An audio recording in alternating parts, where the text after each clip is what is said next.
Nicola Rocco, candidato sindaco del Terzo Polo, se dovessimo sintetizzare in 3 punti le sue idee per Treviso, quali sarebbero?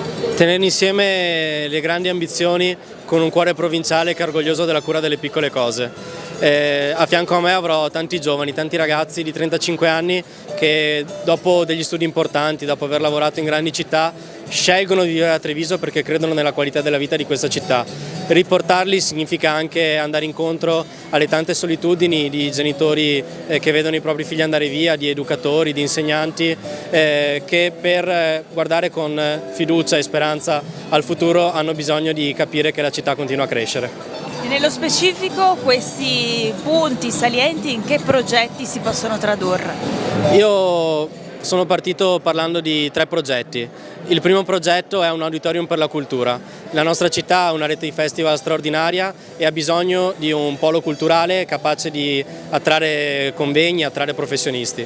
La seconda idea è quella di un centro polisportivo che riesca a liberare anche i pochi spazi che abbiamo attualmente per le società sportive minori, perché è bello essere un'eccellenza e avere delle grandi squadre che competono nei campionati agonistici, ma lo sport è soprattutto per i ragazzi e per le società sportive dilettantistiche che oggi non hanno spazi, quindi un grande centro polisportivo al servizio della città.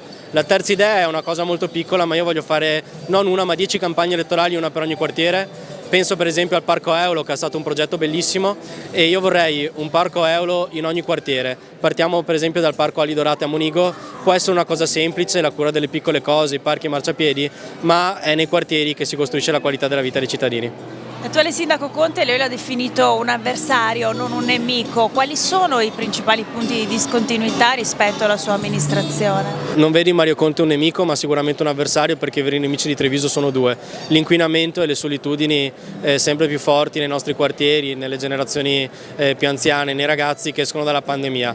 Su questo sono convinto che Mario Conte sia stato un sindaco molto presente, ma serve una carica innovativa fortissima. Nel prossimo mandato servirà una carica innovativa fortissima per una Treviso che guardi all'ambiente, per una Treviso che guardi al sociale, per una Treviso che guardi alle persone che oggi si sentono escluse.